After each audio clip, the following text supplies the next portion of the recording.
All right, this is the 10-minute squat progression. The first thing we're gonna do is a sit to stand. We're doing 10 of them.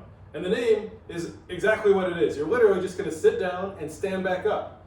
In this case, I have a bench, but you could use a dining room chair, you could use an ottoman, you could even use your flight of steps if you've got it. But ideally, a bench, something that is adjustable or is in a gym, because we will be doing gym type movements later on. So I have a bench.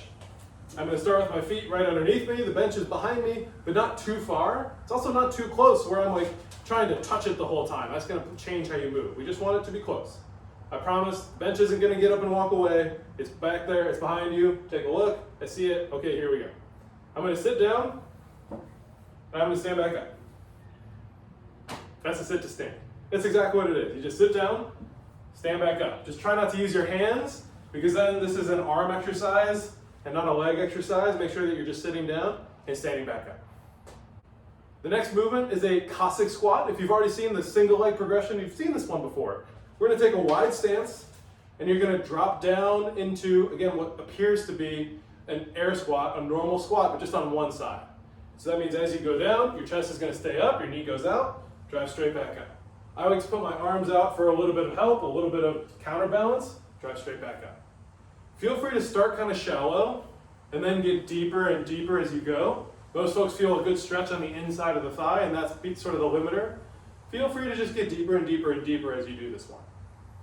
The next movement is a Goblet Box Squat. So this is different than the sit to stand. That's important. You're not just sitting down and standing back up. It's a full-on squat with a weight and depth control. I'm going to hold the dumbbell in my hands like this. Same thing as you're close to the box, but not touching it, not too close. I'm going to go down by dropping my hips down, knees go out, out, out, out. Find the bench, and then sit back. You're not plopping. You want to touch the bench and then sit, and you're going to find your feet and stand up. So it's knees way out, chest is up, up, touch, drive straight back up. If your feet are wobbling around, if your knees are diving in, then this is where we would stop. You can also use heavier or lighter weights. I'd suggest starting light, because this is not a strength workout. This is a progression, a learning progression. Again, your knees go out, chest stays up, touch, sit back, find your feet, drive straight back up. The next step is a regular goblet squat. So you're going to go all the way down as deep as you can. And again, if the Goblet Box Squat was difficult for you, if you couldn't control the bottom, or your knees are coming in and out, or your chest was coming forward, that's where I would stop, and I wouldn't advance to this one. But if that was good, we can move on. Same position with the hands. Feet just outside shoulder width. You're going to drop down as deep as you can, pushing the knees out, chest stays up tall, drive straight back up. Hips go back, chest is up, drive straight back up. The next is a box squat, but with a barbell or a PVC pipe, or in this case, a broomstick.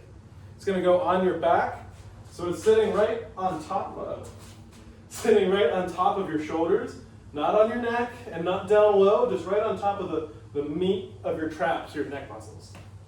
I'm going to have that same box set up, but because the bar is on my back, it's actually going to push me forward, and I have to resist that. I have to not let it bend me over. So my hips are going to go back, chest stays up, keep going until you find the box.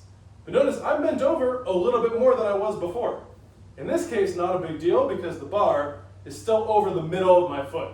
If I was here, it's too far forward, it's over my toes. But here, it's over the middle of my foot, that's okay. Drive straight back up. Again, hips back, control, control, find it, sit, find your feet, drive straight back up. Now this is the back squat. If you're doing this with a barbell, you would do it out of a rack. But since I'm just using a broomstick or a PVC pipe or whatever it is, not a huge deal. Bar is going to go the same place on your back as it was for the box squat, right on top of the meat of your traps. But now I'm going to go down and there's no box. So hips back, knees out, control that bottom position, drive straight back up. Again, just like with the Cossack Squat, feel free to start kind of high and then get lower and lower and lower as the set goes on. Keep your knees out, don't let them wobble, drive straight back up. The last progression is a jump squat. And it's the last progression because now there's an explosive element. And if we can't do this stuff with good form and good stability and good sort of strength in your joints, then adding something explosive isn't something your body's ready for. So if you've gotten this far, yes, this is less complicated than, say, a back squat or a box squat, but it has an explosive element, and I want to make sure that your joints are ready for that. So if you've gotten this far, congratulations. Let's do some jumps. I'm going to drop down into the bottom of my squat. I'm going to launch up into a jumping movement as high as I can, and then I'm going to control that squatting movement on the way down. I'm absorbing that force. What I'm not going to do is squat and then just get airborne. It's not enough. I want to be vertical. So let's control down, jump, control down, jump, control down. Again, I'm getting full extension of the hip. I'm jumping as fully as possible. This is a bad rep. This is what I don't want, is where you're keeping your chest forward and not opening up your hips all the way. Make sure that as you drop down and then back up, you're exploding from the hips, getting as high as you can, and absorbing that force on the way back down. Remember, at any time, if you run out of skill or strength or energy, right, you've hit fatigue, you can't literally do the movement, it's a skill you don't have, stop right there and go back to the beginning of the progression, because the things that you've done up to that point are what are going to help you get to the next, and the next, the next, the next, the next, the next.